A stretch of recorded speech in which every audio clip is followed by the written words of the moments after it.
backed by popular demand, Erin MacNeil, the spa business coach. She joins us to chat all about managing employees, recruiting, and every step of hiring process. We chat about how hiring isn't just about hiring someone to fulfill a role, it's about selecting individuals who share a business value and goal, investing time into nurturing those growths once they're on board, and helping your entire team flourish. Now let's dive into this episode because it is time to hire the correct people when in your beauty business. Let's dive in. I feel like you are definitely one of our top listening episodes that we've had on, and people always awesome. I love the episode with Erin. We always get DMs about it and everyone loves you. And I think a lot of the content you've been sharing and I personally resonate with right now is the hiring and how to onboard people. Yes. So, and I mean, I'm even in the midst of kind of getting my head wrapped around a lot of that too. And that's a lot of the topic I feel like I'm hearing from other business entrepreneurs, yourself. Obviously, you're hearing a lot of that from your clients too. And some of the pros and cons and how to properly onboard people for success of your spa. I think too, it's one of the things where it's nice to hear it from someone like yourself who has had experience in so many different spas, as well as the broad type of spas you've been working with and in. So what are some of the biggest biggest things that clients are asking you about right now with the onboarding process of getting clients in, or kind of getting their head wrapped around who to even hire? That's where I'm it's such a loaded question because it's where do I start? Yes. Yeah. And most people are where do I start? I've never hired before, or the one time that I did hire, I got burned. Yes. And so then because of that decision of hiring that person and getting burned, they're they have phobia of I don't want to hire anyone because I'm going to get burned again. When it really just comes down to really understanding what you want, the responsibility of the role, and then preparing your business and brand to receive a new employee. So number one is looking at, why are you hiring? Is this an actual need, right? Do you think you need to hire? Do you actually need to hire? Or maybe you need to hire and you're not aware about it. Yes. And of course, as you know, we go back to the numbers, and the numbers show us kind of where we're at. And what we're looking at specifically is we're looking at spa occupancy. We're looking at therapist utilization. But we're also looking at turnaway business, because sometimes it's a specific thing that people are trying to book in for. And it's not necessarily that everybody is occupied or utilized, but it's something specific. So obviously knowing your numbers, tracking your KPIs, and specifically utilization, occupancy, and then, top requests and things like that in turnaway business. So once you've identified, yes, I need someone, then you want to figure out, okay, who am I looking for? And what is important for me to have in that person? And a lot of people do not create a list or a metrics of non-negotiables. They're kind of I'll take anyone passing by in a bus if they're desperate. But the thing is, a lot of it is an emotional decision for people, when really, if you had a framework to make a better decision based on requirements that you want, you will make a better decision, because it's kind of like a matrix of anything, right? If you follow that, you're not going to talk yourself into something or out of something, because it's not emotional based. But the thing is, also, I think a lot of people hire because they feel like that person has to have certain certifications. Of course, yes, there are basic ones they need to have, or X amount of years, or X amount of something, number of clients, number of sales, things like that. Now, of course, obviously we look at it, but if someone comes in with an innate energy and this really great vibe and ambition and passion and drive, and they're give me a shot, I'm not going to let you down. And they might not have the longest track record. A lot of people well, you don't have 5 years experience. So no, when you can't teach energy, you can't teach character, you can't teach those things. You can't teach them to be passionate. You can't teach them to have initiative, right? A lot of the time that's where the struggle is, because it's oh, well, I hired you because you worked at X place before and that place is very prestigious, but you have to ask yourself, why don't they work there anymore if it's so great? Like You maybe can't you teach didn't. personality. Like, Yeah, that's you what just I always can't. say. You can't. No. Yeah, and you can teach soft skills like how to do the best manicure pedicure. You know that, right? It's like hire Mhm. for the the energy and the vibe and the initiative, like that, those kind of things is like you can't teach people. And I think more than anything, if you are looking to grow your business, you have to find someone who has a mindset of growing your business. Right? Mhm. So some people are like, well, what if they leave?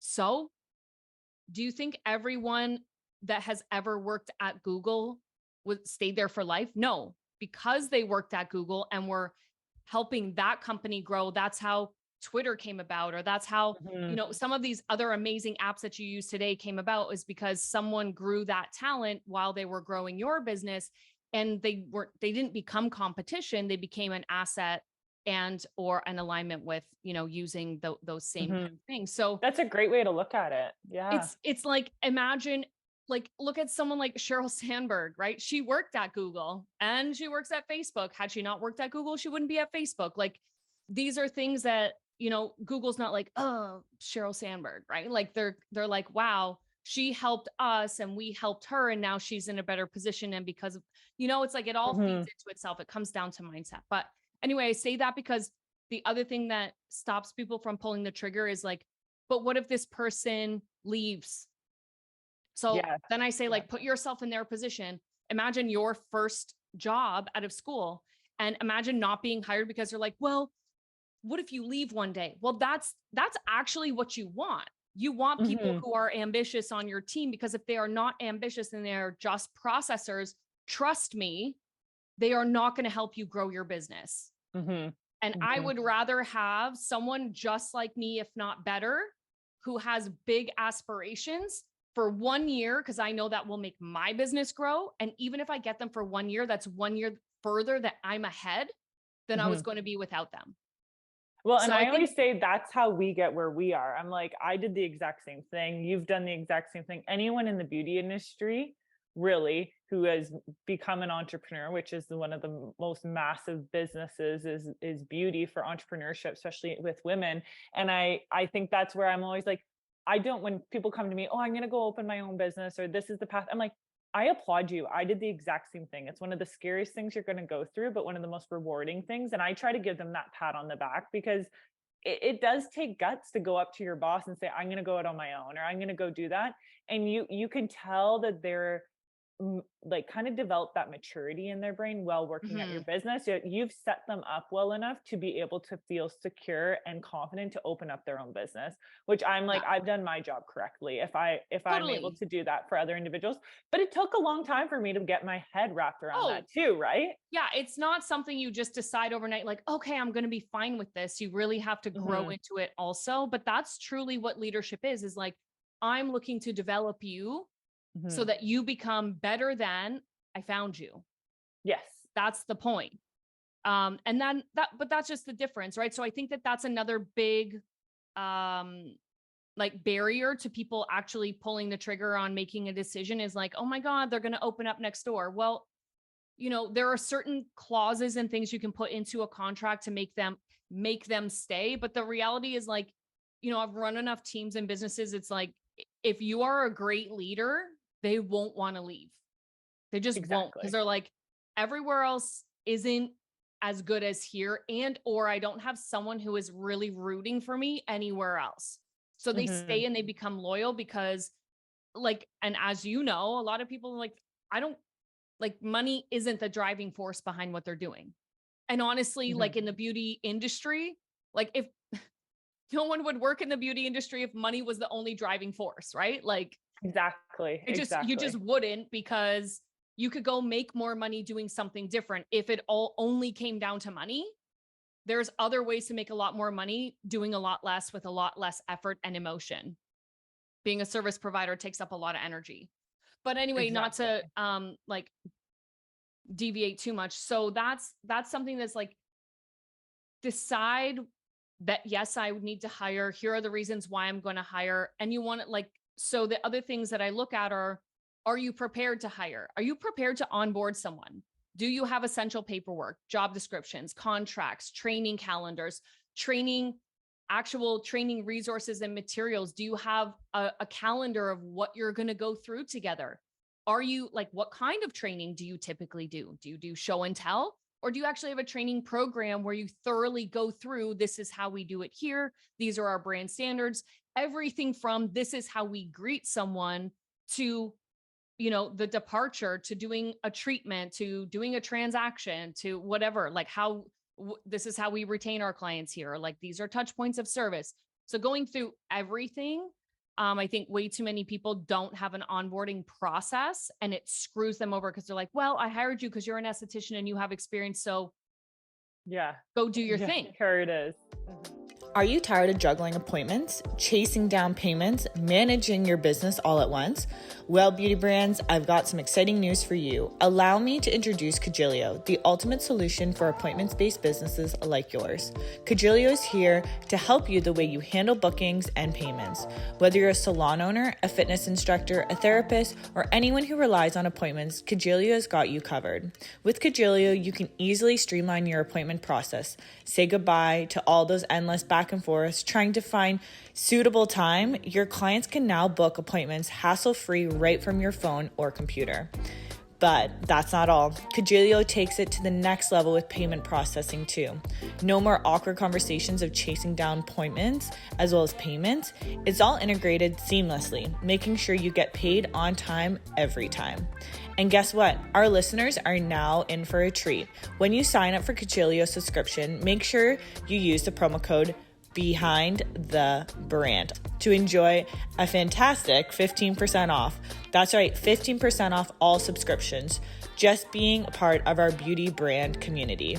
So here's your chance to get this seasonal promo just starting out with Cagilio and all your needs. One solution to supercharge your business. Visit Cagilio.com today to learn more and take advantage of this exclusive offer. Thanks so much for listening. Let's get back to our episode.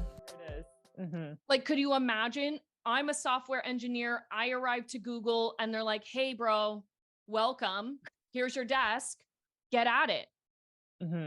Okay. Yes, I'm a software engineer, but like, actually, what do you need me to do? What am I building? How am I building it? What is the framework? Who's on my team? Who do I talk to? What if I have a problem? Like you come in with the skill, but like you still have to train them your way of doing things.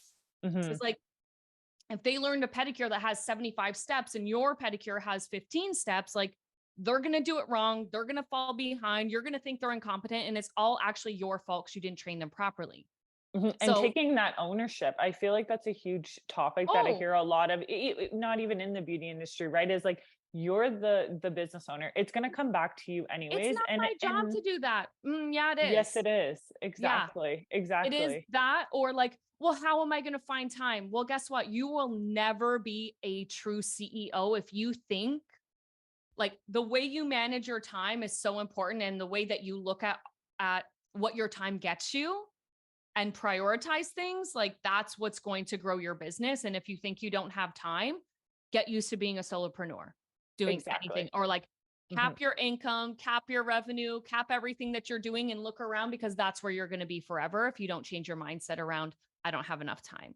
You make time, right? You make time 100%. And creating that block. I really like what you said about like creating those calendars and blocking that. Oh yeah. Out. Like it's so important. This is one thing that I work on, like at the beginning of working with a lot of my clients, is because they're just not time efficient and they don't see time the same way I do. Yes. They're like, oh my God, I never have time. It's like, no, because you wake up and you don't have a day planned. You wake up and you're like letting the universe decide for you what today is going to bring you. Like, that's not how it works. If you actually have a goal, there are still actions you need to take. Certain things, yes, can be aligned and manifested, and it can be serendipitous and all of those things, but you actually have to make the decision to do things so that you can be in alignment. If you just wake up and you're like, let shit happen to me, well, shit will happen to you. I was just like, gonna say nothing gets done.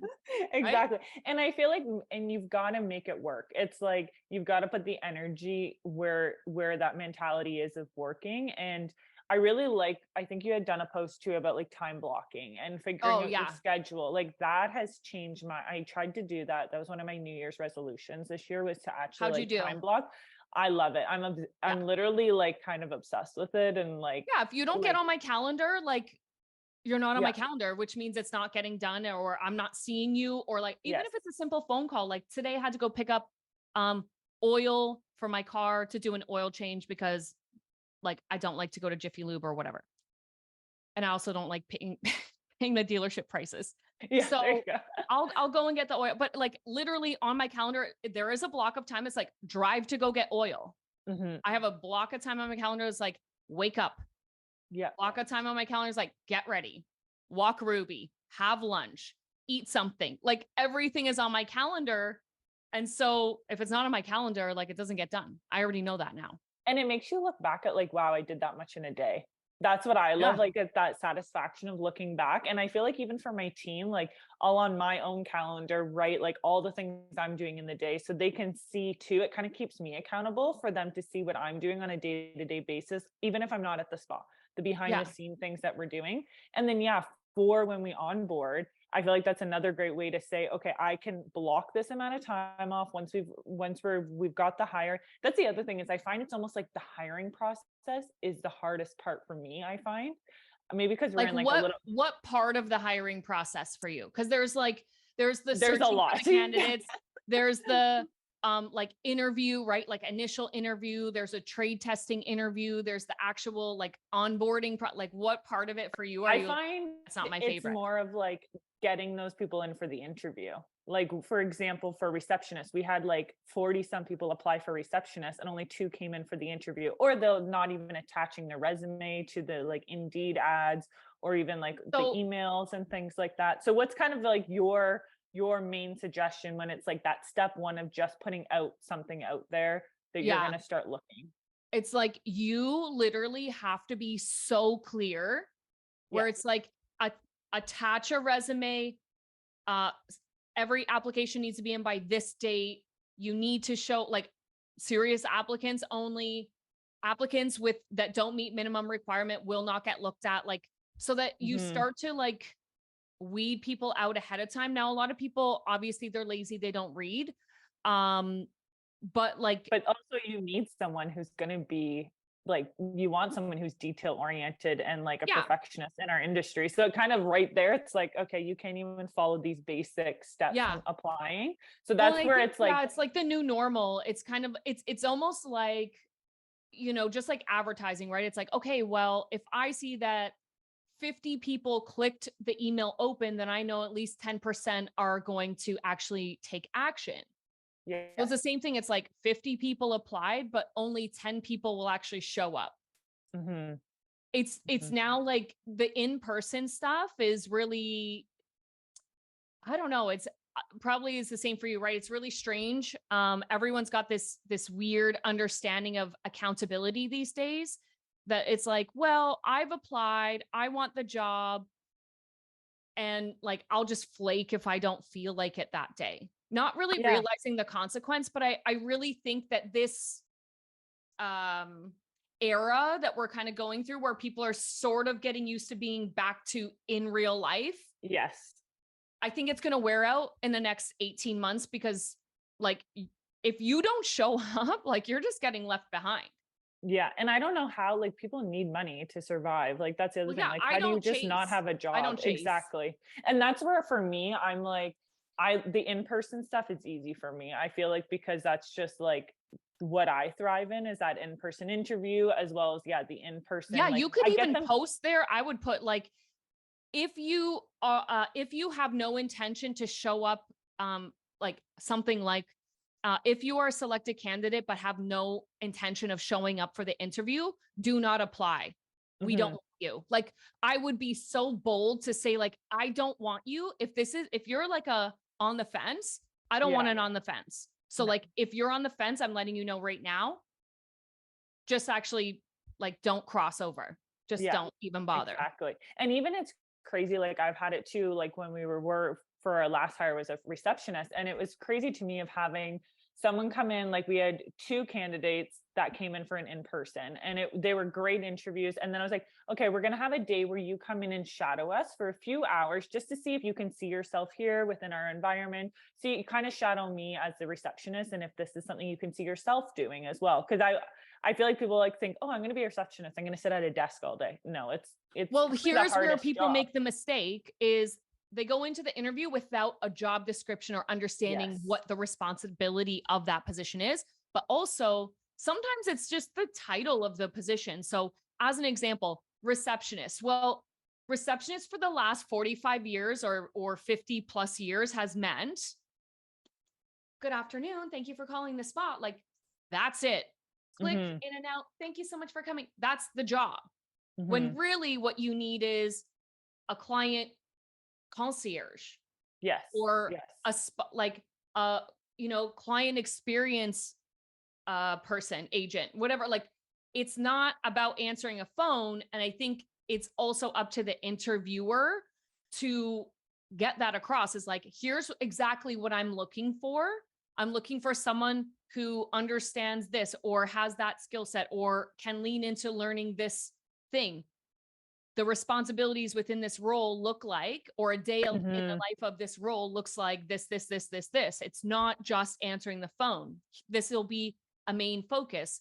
And so having your job description ready that actually has the bullet points of key responsibilities. And then, there's always like the list below, but not like including, but not limited to, right, is all the other things. So I think there's a lot of people, they just go into it and they're like, I don't actually know. So if I don't know what you're actually doing every single day, I'm already setting you up to fail.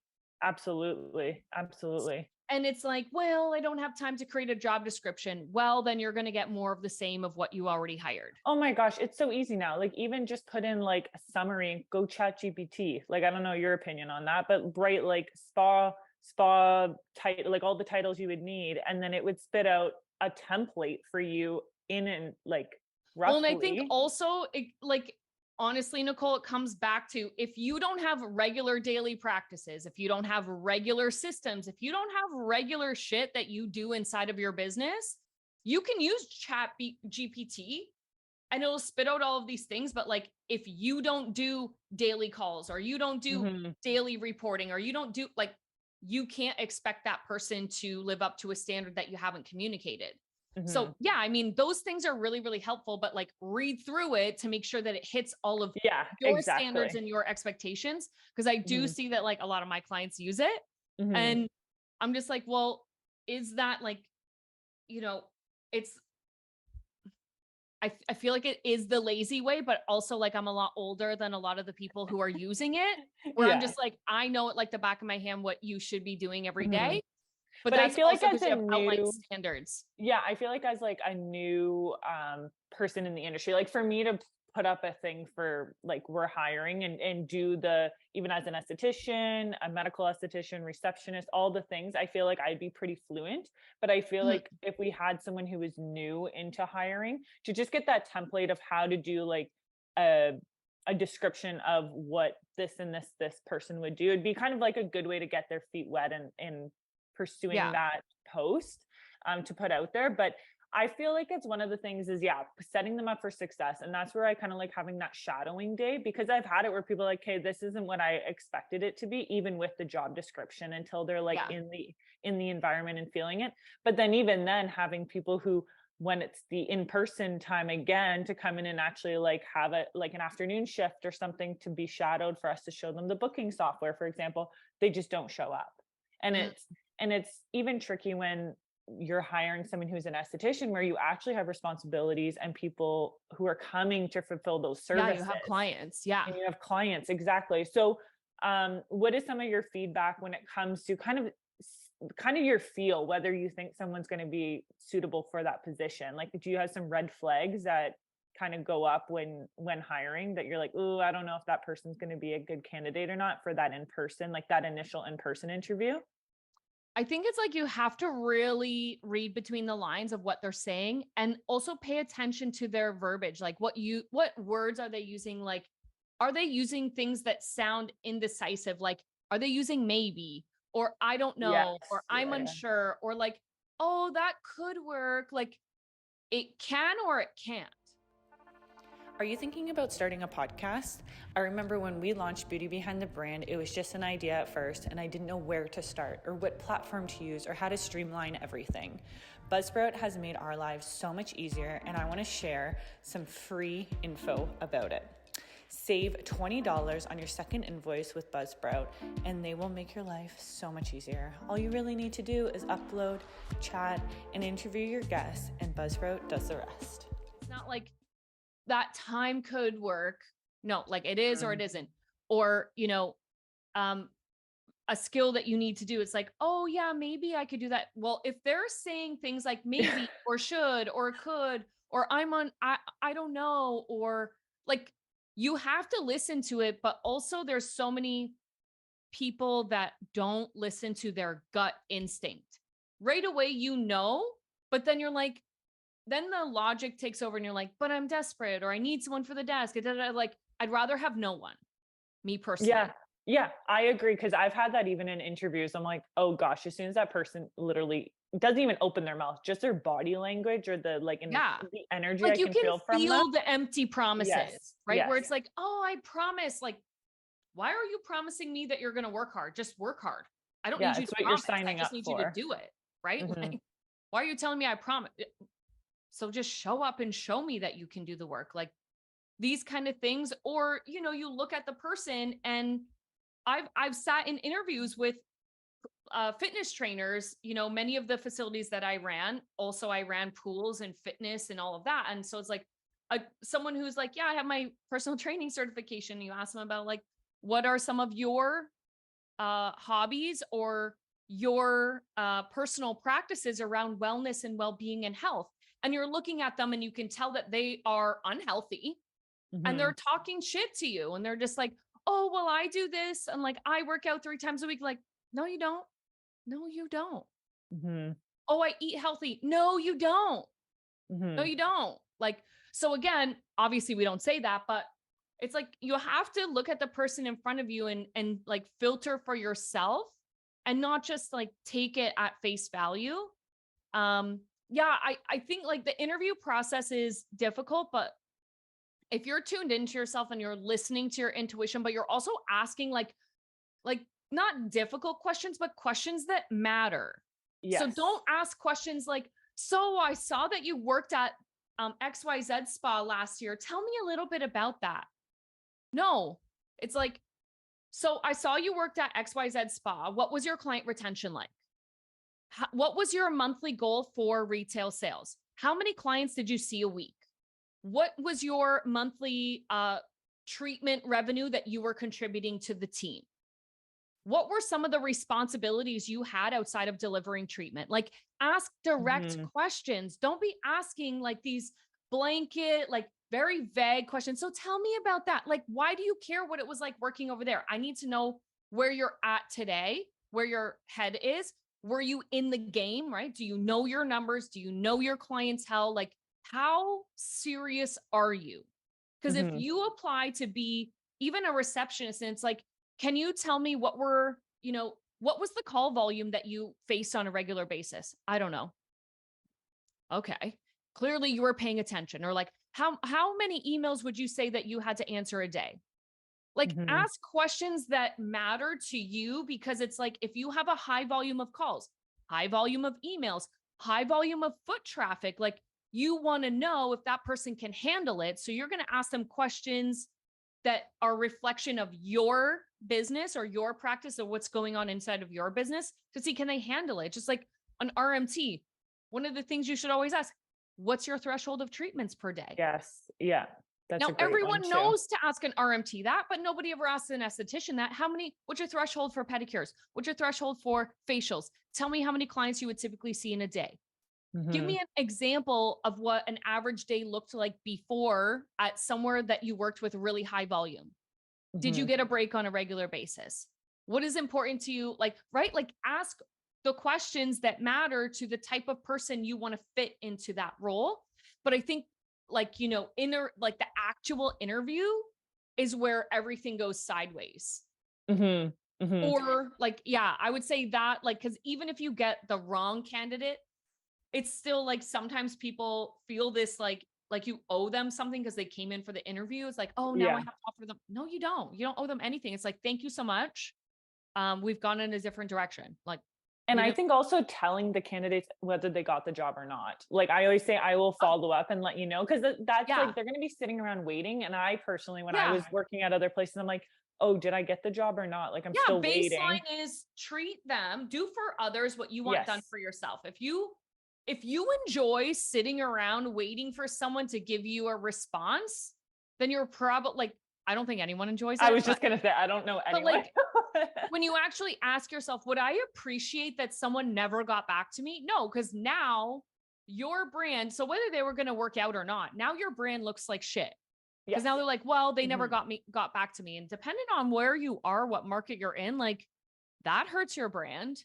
Exactly. So yeah, I think like the whole onboarding process is like, you can chunk it down into different sections, right? It's like, are we actually, and here's the other mistake that I see happen all the time. It's like, I want to advertise for this position and they focus too much on this is what you get paid. No.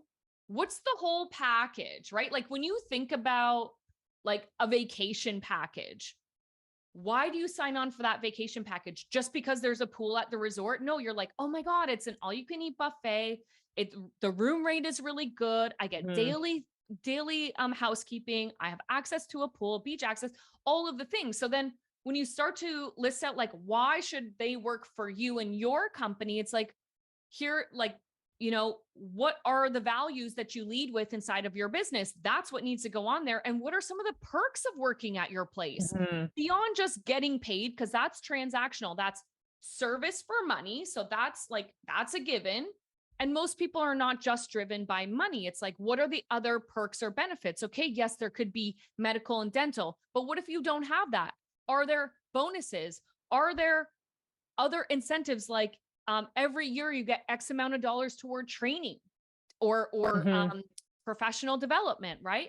We do team outings. We have an annual party. You have like, what are the things that you get if you're part of our team?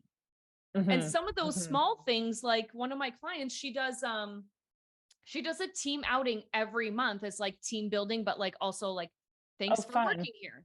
Right. Like she puts in that, like, it's a very like team oriented place. And as a perk, it's like once a month, we're going out and we're doing something together on me.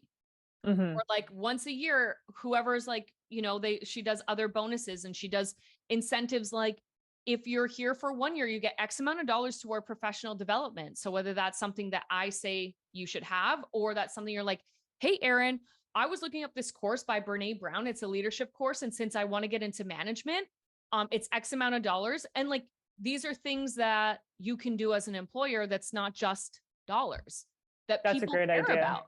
Right. So I've done that before for like makeup courses and stuff like that for some of our other girls. And it's been one of the things where it's like, wow, you're investing in me. Like who wouldn't want to work in a place like that? Exactly. Well, because here's the other side. It's like, okay, I'm hiring you and I want you to give me your all. And in exchange for that, I'm just going to pay you. Anywhere can just pay me.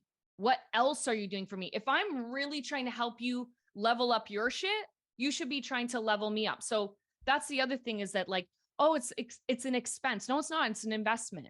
Yes. And it will be an investment and you will get an ROI if you are a proper leader, if you onboard them properly, if you set them up for success, if you follow up with them. Cause then there's like, after you hire them, then what? Well, training calendar, training plan. How long should that be? 2 weeks to 4 weeks minimum, going through all the things, doing a 60, a 30, a 60, a 90-day review before probation. Do not leave somebody for 90 days without giving them an ounce of feedback if they're doing well or not. And then wonder why they're not meeting your standard. Well, it's like, open your mouth and let me know how I'm doing. Yeah, like they want to know. That wrong. Yeah. And that's where I think the guidance, like even with us, with our assessments and even our monthly meetings, like the girls want guidance. And that's where I feel like there's times where I know I'm mentally not present or something's going on with our other business. And I can feel that the girls don't, they almost feel lost in a way that they're like, okay, are we doing this 100%. right? Where I take ownership. I'm Like, like, I'm not imagine being you the all leader. got in a boat and only you had the direction. Yes. They're going to sit there with their paddle and be like, let me know when I should row. Yeah. And how fast, which way, forward, backward, in tandem with that person? Like, tell me. Mm-hmm. It's like, again, I might arrive as an esthetician, but I don't know what you need from me. Mm-hmm. I'm now like, once you tell me what you need, then I can use the skills I have to meet your expectation. It's like, Mm-hmm. yeah, I mean, the on like hiring, interview, hiring, onboarding, if you don't get that right, like it will be the most painful for you, not for anybody else. No, exactly. And I think goal setting, like that's another thing we do when we do our assessments with the girls is like, okay, what are your goals in the next 3 months? Let's try to figure something out that you want to work towards. So it gives them kind of that step up or that initiative of maybe a new service offering they're interested in bringing on, or working on their timing when it comes to a specific service, or selling more packages. I feel like having, because it kind of makes them think too. And I'll say, okay, our assessments are coming up. Start thinking about some of the goals for the next quarter that we're going to work on together. And it kind of gives us, I think, as the spa owner, the manager, the leadership role, is giving them that incentive that you want to see them grow and succeed too. And it works on them, even if it's a personal, like I've had it where girls are like, I want to take better care of myself. I want to make sure I'm drinking more water, and I want to make sure I'm taking care of myself. I'm going to the gym. And that is the perfect thing, because that's going to make you a better person coming into work every day as well. So whether it's like personal, put it in their PDP. Exactly. How many times this month did you go to the gym? Why not? Or why did you? Or how were you able to do that? How many times did you drink water? Like, it's these small little things. And it's so funny. I was in a P&L meeting, every month you have this like big executive meeting with all like, in hotels anyway. And you have all the department heads sitting around a big table, and it's all intimidating. And I remember like month over month, the director of finance was like, Erin, how are you getting these? How are you getting these results? Like, what's your secret? And I was like, I care. Mm-hmm. And he laughed, and I was like, no, I'm serious. I actually just, I care about my team, and I show that I care, and I'm invested in them as a person. And like, literally that's what I do. And he was like, interesting. Like he thought it was total bullshit. And I'm like, because you treat your staff like garbage, like minions, like they are actual subordinates. Like, yes, in the hierarchy they are, but in reality, if you treat people like subordinates, they will act like it, which means they will not take initiative. They will not look for things to do above and beyond their job. Anyway, it's interesting, but I'm like, it's literally something so simple. Like, I give a shit. And that's something I feel like when it comes to like my girls, I feel like are so good about saying like, I know, and I think it's the energy, and we all know each other so well, is if they come into the spa and they're off, like they don't even have to say anything. I can just know as soon as they come in that door that something's going on. And I've left the door open to them to be able to come to me with if it's a problem or a life thing that's been happening, or if there's something going on at work that they just don't feel comfortable with, or there's something that's going on, I want to make sure as the leader that they feel comfortable coming to me. And from all the feedback I've heard from a lot of, like, we've had, I mean, we've been open for over 8 years now. And it's one of the things where I feel like people come to me and they're like, I've never had a boss or a leader that I feel comfortable coming to. And I'm like, oh my gosh, I'm a human as much as you are. And to your point of like, making sure that they're all human, they've been heard, they're gonna value you as a leader, and they're gonna work harder than they ever have at any other job, because they want to do better for you and the business. But here's the other thing as well, that like when you create a space that is safe for them to come to you, it's not that we need to be girlfriends. I don't need to know that like what's going on with you and your boyfriend or everything in your personal life. But what I do need to know is context.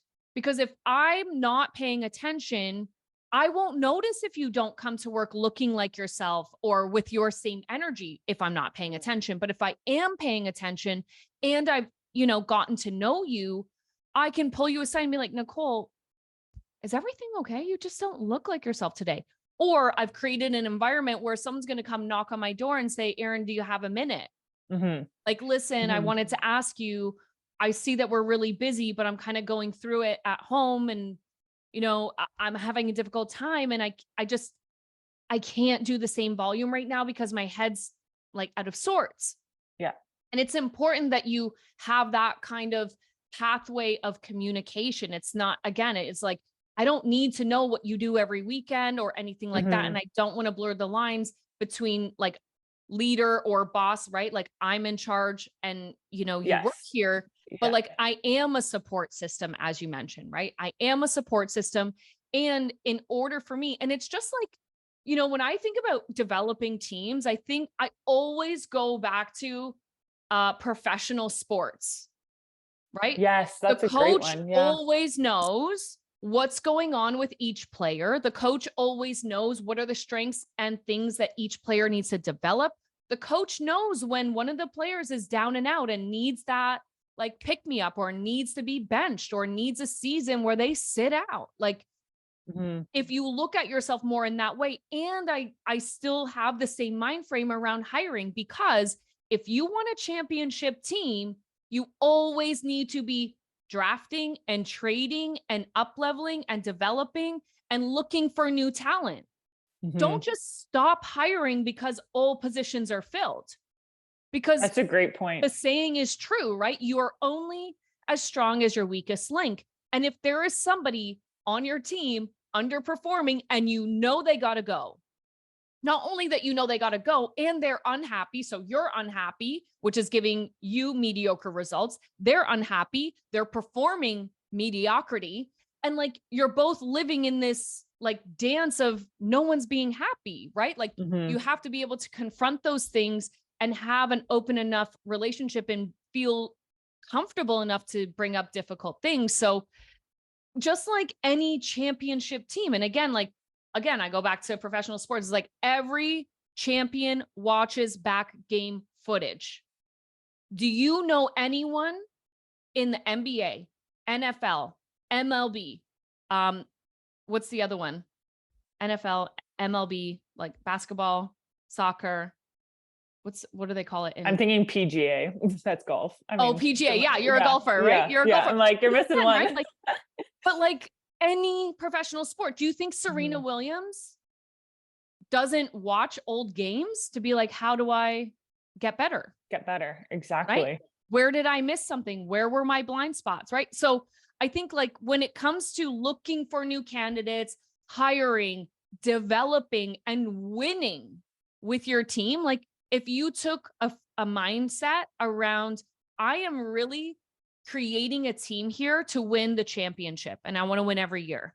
Right. And so like when you look at the way that these professional sports teams are run, they're run, yes, like a business, but also like they're always trading, drafting, hiring, cutting. Like if you know someone's not doing well, it's not doing your business any good. And I watched this stat yesterday. I sent it to one of my clients because one of my clients has to let someone go and she's not doing it, but I keep nudging her. Yeah. But if someone is unproductive or unhappy or isn't like a good fit, and they're in your environment and they're still like, and in a service environment, it's actually worse because they're hitting the client's energy and they're hitting your team's energy. So that's double whammy for you. Is your team is 30% more unproductive. I believe that. But if you have all of the right people and they're happy to be there and they are like a star performer and they're really driving forward.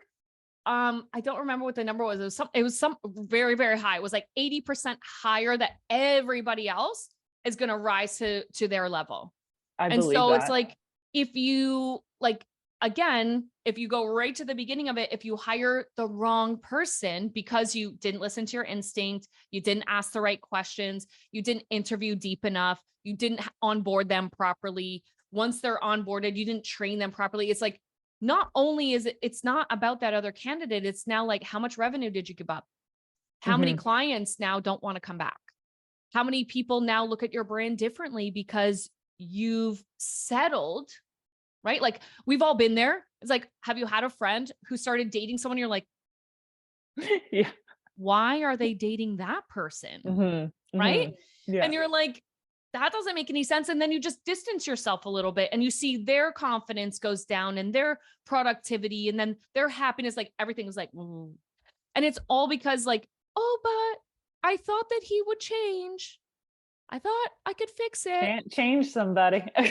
And it's the same with hiring, right? It's like you knew it was the wrong hire or you didn't trust your gut and you had some red flags, but you went with it anyway. And it's like, oh, but they're a good person. The second you start negotiating with yourself that the person on the other end on your team has a good heart, we didn't hire for someone to have a good heart. Mm-hmm. Right? Mm-hmm. Yeah. We're assuming you have a good heart regardless, right? Yeah, exactly. And if that's your defense, then you already know that that person has to go, right? So if you like, there are certain like gut checks of like, I really like this person, but do not hire them. And I think it's one of the things I have had it where we've hired like some superstars and then our other like girls that are already there are like, oh my gosh, I better pick it up. The new girls really pushing sales. They're doing anything and everything and they're keeping that consistency. And then I see the spa. My bookkeeper, like I think it was last year, she was like, what changed? Like all of a sudden, like the last quarter, we had done a few new hires and she's like, what happened? I'm like, we just hired good staff and it literally changed the tempo of the spa as well as people coming in, people getting excited about different service offerings. And yeah, I kind of give the girls that I feel like we're kind of, I don't know, just going through the motions that kind of made them like, oh, I better pull up my socks here because the new girls. This is what happens. They either gravitate toward that new, like really ambitious energy. And they're like, wow, if they can do it, so can I. Cause like they're brand new and how are they doing it? So if they can do it, I can do it. And so which is rare. So good for you because that's rare. Normally what happens is if you have a few superstars that join the team and you've got some people that are a little bit more comfortable or even complacent, they typically fall back and like keep continuing to fall back until they just drop out. And normally that's just kind of like, you know, it's like the energy just pushes them out of the way anyway, which makes your job easy because then you don't have to fire them. But I think it's like, that's very rare that, you know, you've hired a couple superstars and then everybody else is like, wow, they're like doing great things. But what that tells me is you probably have really good communication because whenever there was someone on my team who would sell amazingly, or they would have great client retention, it's like, we're going to do a training and everyone's going to attend and this person's going to host the training. They're going to give us insights. And again, when you have a more collaborative team and not one that's like, well, you have your clients and I have my clients and they see themselves more as a whole, then it's easier to get them to do their trade secrets, right? It's like, well, this is what I do to get all of my clients, knowing and trusting that no one on the team is like, you know, gunning for their client or gunning for something specific to take away. Rather, I'm looking to learn from you because you're doing so well. Yeah. And having that's a trickle down effect. Yeah. And I think the one individual, she's been great about giving little hints and tricks, like only giving them 2 options for sales. Like there's either this one or this one and no isn't the option. So either you're going home with this cleanser or this cleanser. And she was trained amazingly through another spa as well in the city. And I feel like I've said to her, I'm like, she's not a big, like, she doesn't want to run a meeting or anything. I'm like, well, take those little tips and tricks and just kind of implement those little ideas to the girls as well. Or feel like, oh, wow, how did you? I would force, if I were you, I'd force she doesn't, she, because this is the thing, right? Is if you have a superstar like that, she has a gift. And the thing is like, we're all given gifts, but we're still humans. So it's like, oh my gosh, I'm not a speaker. I don't want to speak, but it's like, you're actually doing a disservice to your team and everyone around you. Cause you have a gift that you could share that you're not sharing because you're shy or because you don't want the spotlight on you. So I think for you, Nicole, if you were able to get her to agree to a training that you host and she can help walk through some of the points in the presentation, but if you created the presentation with her, that's a great idea. And just start to slowly, it's kind of like, just let her bleed into it a little bit. And eventually over time, she could be your lead salesperson as an example over time, right? Because what it is it's just about repetition. And I think a lot of people, it's like you're not comfortable because you've never done it.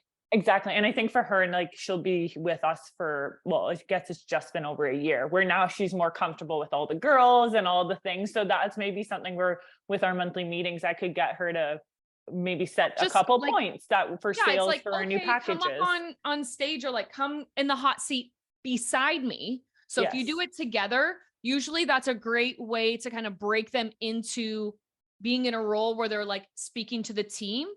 And it's really just about sharing knowledge. So I think for, the way it's presented is not like she's going to teach you how. It's like she's going to share her secrets. Yes. Yeah. Again, when you like put it in their mind, like you have to teach them, then it's like, oh my God, but what if they don't learn and what if it doesn't work?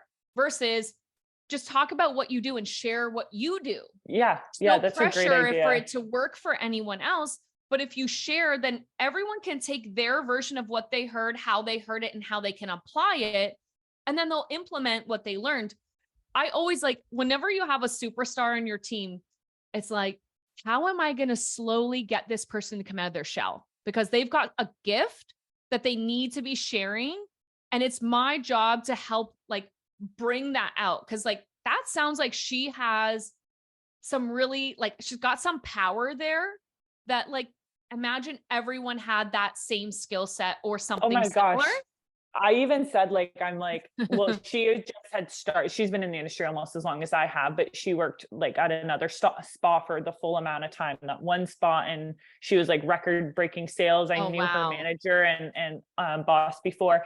And I said to her, I'm like, if I were to open another franchise, like it would easily be you. Like, but she's like, oh, I'm good. Just like, I just want to come in and out and work. I'm like, well, you can grow within doing that same thing of Yeah, I selling mean, that's a packages, mindset doing all thing. that time. Probably somewhere in her experience, someone or many folk have told her over and over again, don't dream too big.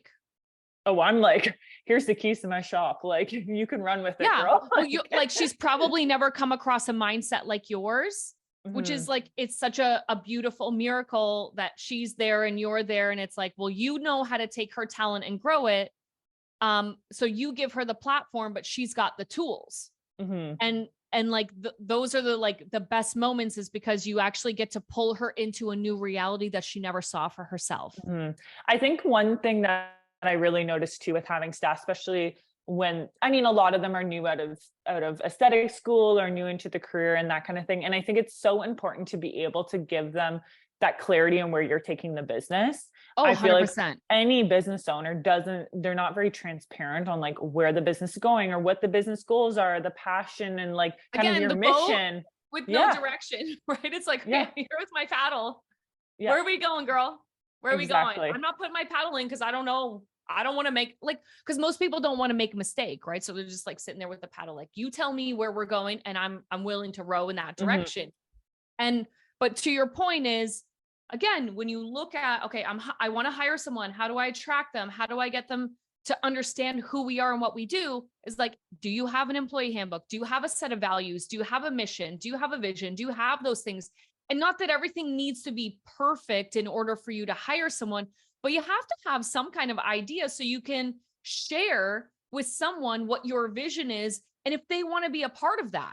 Because it's not Yes. just a transactional exchange, or at least in my mind, it shouldn't be transactional. Like, hey, do you do this service? Great. I'll pay you if you come and work for me. Like, it's not 1979 anymore. You don't just trade. It's not transactional.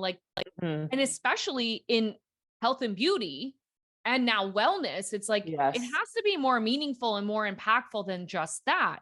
And Mhm. that's how you know that the candidate is right for you. If you've talked about your values, you've talked about the direction you're going in, and they're in full agreement with where you're going. Now, if you're a highly driven sales company, and you're like sales, sales, sales, and I'm a salesperson, and you tell me this is our direction, this is our focus, this is our mission, I'm like, I'm on board. Yeah. If I'm not a salesperson, I'm going to be like, this doesn't feel like where I want to go.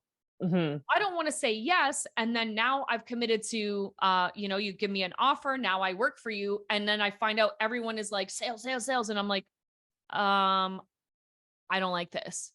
That's actually something we're going through right now because we're kind of changing out of the day spa into more medi spa. And that's Okay. where some of the things, the transitions of our hiring as well as service offerings have really fluctuated a lot in the past year. Like we just bought a new laser machine, for example. We've got a lot of devices for facials and having multiple skincare lines for clients, as well as like any service that we're offering. And that's where I've almost been seeing, like with where our hiring is going to be going, is I need to be transparent with people that we're bringing on, that, okay, maybe we're going to be not hiring as many people for manicure pedicures. We're going to be hiring more medical estheticians for these type of services, and being transparent even to my team. I've been very forward with them and saying, okay, we're advertising more of these facials machines because manicure pedicures are booked all the time. I don't need to worry about it. It keeps us going through the slow season of summer where we're not doing lights and lasers and all that stuff as well. But then it's also getting those clients, having those conversations to get them booked in the fall for those facials as well. So I've been very transparent in the sense of, our spa now is transforming a little bit more into Medi Spa, and how our clients and our staff are feeling about that too. Yeah, I think it's great that you are being transparent, and that, you can kind of bring a new opportunity internal first if there's a good fit for it, right? Exactly. And sometimes it's not like, it's kind of like a party that you weren't going to go to anyway, but it's kind of like, I would have liked to be invited, even though I know I wasn't going to go, right?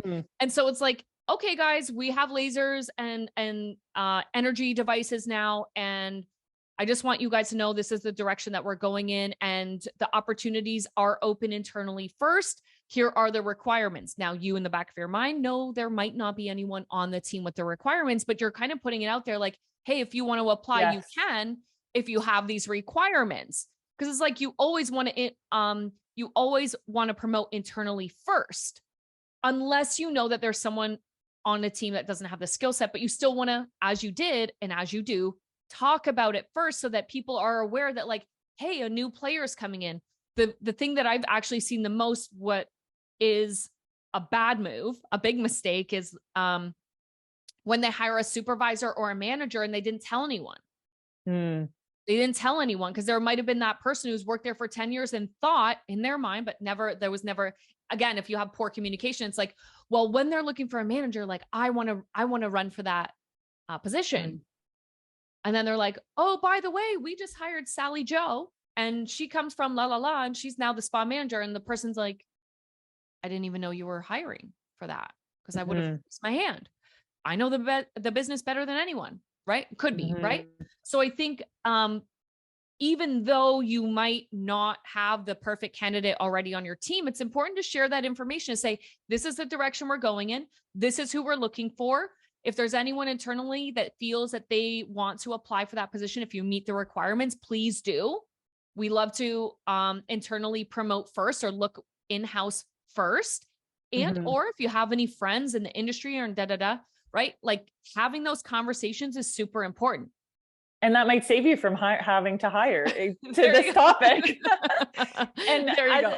As a closing note too, Erin, I feel like it's one of the things where it's kind of like keeping that client retention, and instead of going out and trying to bring in new clients, it's kind of nice to see what clients you have as well as your staff. It's a great like comparison to see, okay, well, maybe my staff do want to grow within this business, giving them the opportunity, as well as being transparent of where the business is going.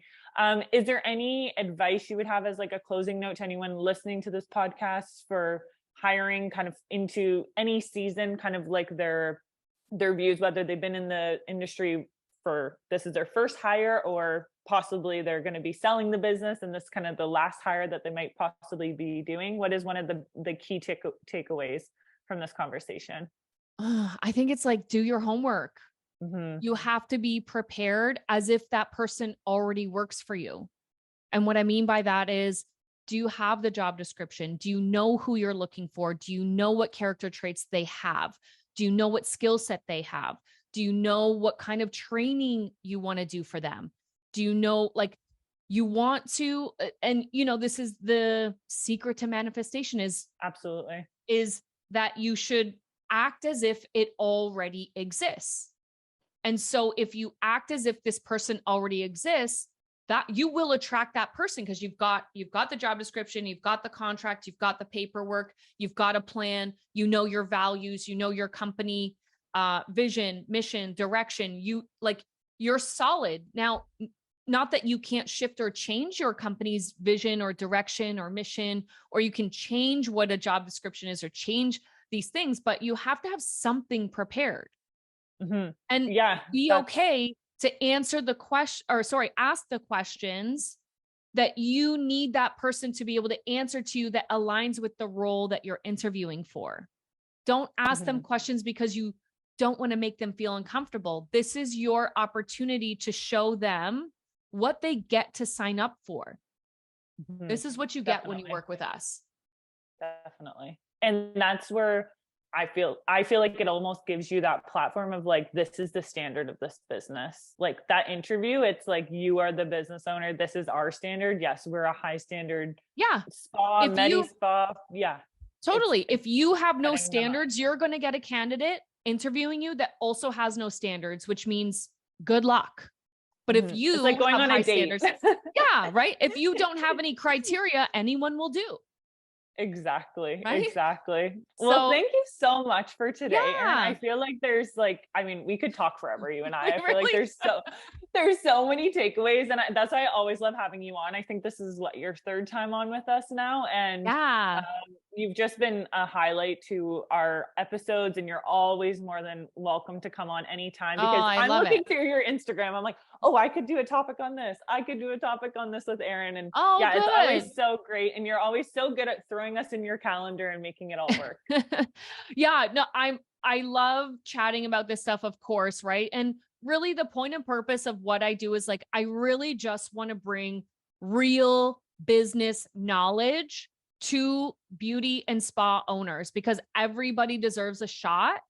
And they deserve to have the information that they need. That's why my Instagram exists, my TikTok, my YouTube. I do it because one, I wish I had it when I was kind of first starting out. And two, if I help one person, I don't care if I had 8 likes or 2 views. Someone out of those 2 views hopefully got something. And so that's why I keep doing what I'm doing. And I love to come on here and share whatever I know. I hope it helps somebody, right? Oh, whether it helps you make a decision, or it helps you take action, or it gives you the insight or the answer or something that you needed. My job is done. Well, you have done your job day in and day out. You're killing it. And we'll put all your links, like you mentioned, in the show notes below too. And anyone and everyone, I know one of our listeners, actually, she is one of your clients, and she just raves. I had forwarded her up, I think our last episode, to her, because she had messaged me, do you know anyone in business, mentoring, that could help me? I'm starting my business. And I just forwarded your episode to her, and she signed up right away. And she messaged me, I think just last month, maybe. And was it last month before? And it's just changed her business. I'll message you. Message me. Who was it? No, that's so great. And I'm happy to do it, Nicole. Honestly, it's a little bit of my time for hopefully a lot of impact. And that's all that matters to me. Well, we appreciate every minute of it. Thanks so much, Erin. Have a great day. Take care.